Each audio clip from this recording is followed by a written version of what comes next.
It was a Thursday evening at one of the local record stores, the kind that barely sells CDs anymore, now buried under Funko Pops and toys. I wasn't planning on buying anything, but there it was, the live EP, sitting on a shelf at a surprisingly reasonable price. I couldn't walk away. I texted one of my dear patrons, Al Leva, and he said, "If you don't get it, you'll be staring at the video at 3 a.m. wondering why you didn't buy it." He was right, and that moment became the start of something unexpected. This is the making of Led Zeppelin's live EP.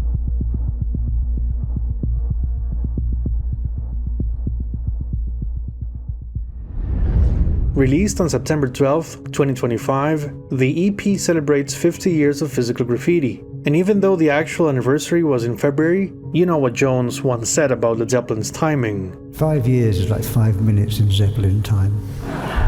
I'm surprised we got it out so quickly. So I asked my friend Frantic Dav to do the unboxing for me. He's quite the expert at unboxing, so he was the right man for the mission. We performed the CD ritual, carefully cutting the shrink wrap, only to be hit with a shock. The inside left panel of the mini LP style cardboard had nothing. We laughed. We laughed in progressive rock. We laughed in 7/8 measures. Pure disbelief this was the design, although it reminded me of Into the Outdoors' brown paper bag, but still my mind started imagining all sorts of mock-ups. I'll show those later. The right panel had personnel credits for all 4 members, plus engineering and sleeve design duties. Some fans have complained about the credits showing instruments we don't hear on the EP, but I just think they did it as an FYI reminder of their musicianship. The back cover listed all 4 songs using the same typeface you see on the Physical Graffiti inserts. But before we discuss the songs, let's talk about the album cover. Because this was a 50th anniversary celebration of Physical Graffiti, the live EP's artwork pulls directly from the visual language of 1975. But instead of returning to the iconic front cover, the designers took a deeper cut from the album's visual world. They went straight to the vinyl inserts, the inner packaging where the track listing originally appeared. That's why the 2025 release features those familiar window frames and blinds. It's a subtle but clever choice that lets the artwork honor the original without simply copying one of the most recognizable images in the Zeppelin catalog. The designers pushed the idea even further by adding the word "live" across the blinds. It's a small detail, but it completely transforms the presentation into a hybrid 1975 design.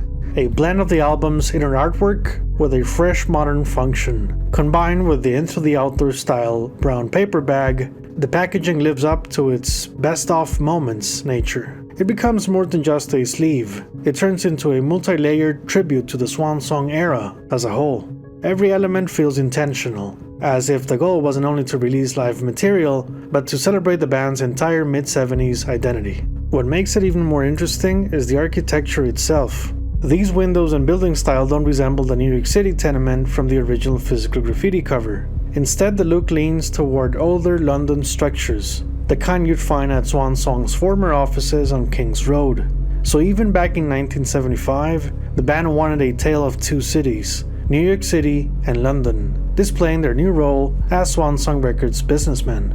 In that sense, the new package feels like a physical Swan Song release, which makes perfect sense considering the CD label proudly features the classic Swan Song logo. Independent design company Studio Fury was in charge of this, with a long resume that includes Take That's 3 and Wonderland, as well as the Rolling Stones' Havana Moon and Hackney Diamonds. I don't feel much fury in Zeppelin's design, but they were just following guidelines. So it is what it is. The CD's hype sticker said it contained 4 live recordings on CD for the very first time. These were remastered and produced by Jimmy Page along with engineer Felix Davis, the son of John Davis, in charge of the latest remastered batch of Zeppelin albums, including both live titles and Mothership. Now, this was not the first time all 4 live EP recordings were officially released to the public. These can be traced back to the band's self-titled 2003 DVD set. You can go over to disc 2, and there they are. In My Time of Dying and Trampled Underfoot, taken from Earl's Court 1975, plus Sick Again and Kashmir from Nepworth 1979. These were engineered by rock and roll's caveman, Kevin Shirley himself. You can check my making of How the West Was Won for more information on Shirley's work on this release. For all hardcore Zeppelin fans who ripped the DVD audio back in the day for personal use away from a TV screen, this live EP feels vital but long overdue. 22 years late to be exact. Ripping the sound from a DVD came in handy, but there was a catch. You couldn't really get all 16 audio tracks from the DVD mix, so you would basically settle for a less than balanced recording. So what about the sound on the new release? Luckily, it's not a copy-paste mix from the DVD, and you can only really appreciate this if you buy the physical product. Streaming is pointless for these matters. The audio was treated for a music-only release. They took it easy with compression, thus the sound waves are not brick-walled, so you can enjoy this at My Neighbor Will Call the Cops volume without saturation. Strangely enough, I found tracks 1 and 2 to be the most dynamic on this format, where 3 and 4 actually sound more alive on the DVD release. There are some slight clipping issues in parts, but nothing that resembles a full sit-down to Bat Out of Hell. So why choose these 4 numbers on the EP? Since this was a Physical Graffiti anniversary, it's pretty much the only graffiti material they had in proper shape in the archives.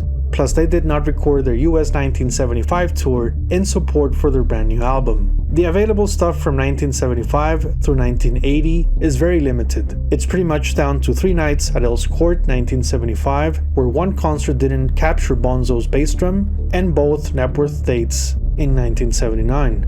Now let's go over each song. Track 1, In My Time of Dying. This track didn't make it past June 1977, and there seemed to be no multi-track recordings from that tour, so they had to go with Earl's Court 1975. More specifically, the 4th night on May 24th. Are there any edits going on? Yes, but microscopic. 99% of the track is exactly what the audience heard that day.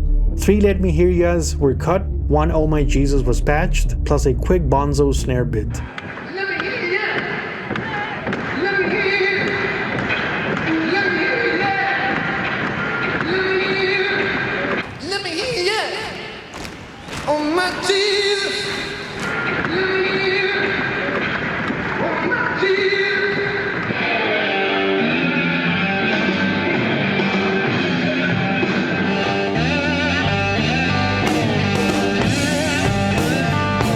Track 2, Trampled Underfoot. I personally think the 1977 version of this is much more intense, but again, no multi-tracks from that tour, so back to Earl's Court 1975, this time May 25th. The only micro edits come in the vocal department because Robert tended to switch the lyrics around, getting caught up in the thrill of improvisation and funk. Can't blame him though, this is one incendiary number.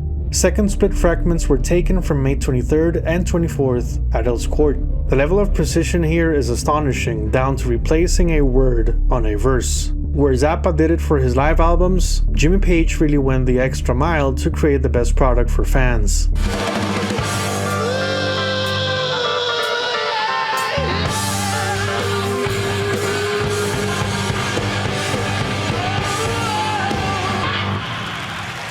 Track 3, Sick Again. So you're wondering, why didn't they use Earl's Court instead of Knepworth 1979? It's no secret Robert Plant's vocals were a bit hoarse at the start of the 1975 shows. I recommend you checking my video on Robert Plant's vocal change through the years. Those first 2 numbers at Earl's Court were basically warm-ups.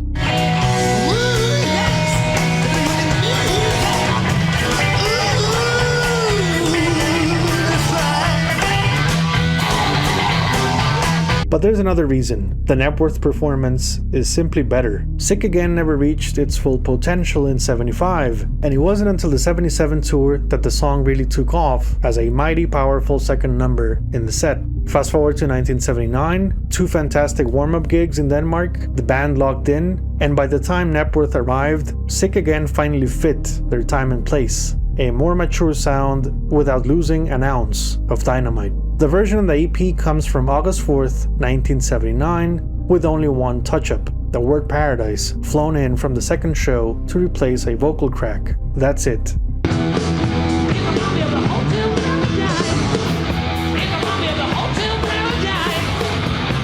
A terrific number where you can really appreciate John Bonham's latter-day period drumming, the economy of movement, and he was getting better year after year. He was the soul and heart of Led Zeppelin.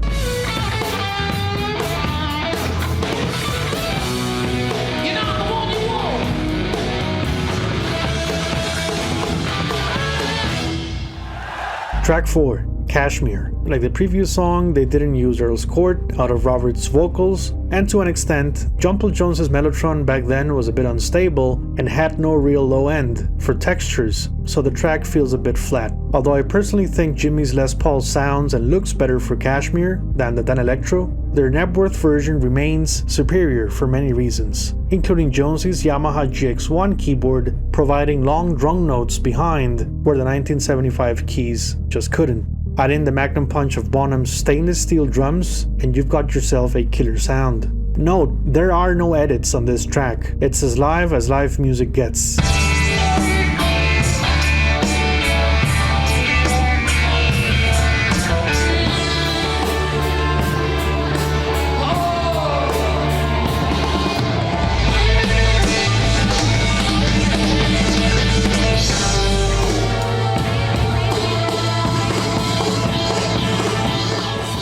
And that brings us back to the infamous empty left panel on the EP. Since they left me a blank canvas, here's what I would have put there. A BBC Sessions approach with a couple of 1975 Earl's Court shots, Page and Plant, and Jones and Bonham at Knebworth. A contrast of frontmen outfits with the greatest rhythm section behind, where their 79 wardrobe looked much better than 75, I think. A second design could have been stills from the video footage from all 4 songs on the DVD. But all there is an empty panel with cricket sounds in the back. The song selection did create title problems for the release. This couldn't be live 1975 because Knebworth, nor Graffiti live because that sounds like the whole album live. Live EP is an interesting choice that feeds much speculation on a possible volume 2, 3 and so forth in the future. At least they didn't call this how the western part of Europe was won. Amazon's listings have the CD at $11 and vinyl for $18.54. I would say based on the packaging and mixing, the CD format is the best option, in my opinion. I pay double because the record store owner probably hates Zeppelin. No, I'm kidding, it's down to customs tax. But that store does price vinyls as high as $80 per unit, and people buy them, I don't get it. I'll give the live EP a rating of 1 of 5 Bat Out of Hells, with my favorites the 2 cuts from Knebworth 1979. Bonzo's drumming steals the show here. I say this is the perfect gift for both casual and hardcore fans, because let's be honest, when was the last time you watched the 2003 DVD in full? If you have friends that are not very knowledgeable on Zeppelin bootlegs, this is a great audio initiation into the latter day period without overwhelming them. Now, I wouldn't recommend playing this on a first date though. The overall aggression of the tracks can turn a romantic evening into rhythm guitar crunch overload, and you can suddenly sing the dangerous lyrics to Trampled Underfoot or Sick Again. By the time Kashmir comes in, your date has had it. It's in my time of leaving for that person. They will quietly set up an Uber pickup and won't tell you up front. You'll sit down for dinner and the person will say, "I have to go to the bathroom," and never come back. Then you'll do what a true Zeppelin fan does. You'll call the waitress, ask for the check, and tell the story of how the window design on the live EP is from Physical Graffiti. Next thing you know, the waitress replies, and the inside left panel looks like the brown paper bag from In Through the Outdoor. That will be love at first sight, and you'll get married on the spot. Fun fact, I used to go to a local bar around 2008 where you could play videos on a jukebox. I'd put 10 coins in to play that many versions of Kashmir 1979. By the third repeat, the owner looked at me like, "Seriously, JCM? You think this is funny?" I sure thought it was.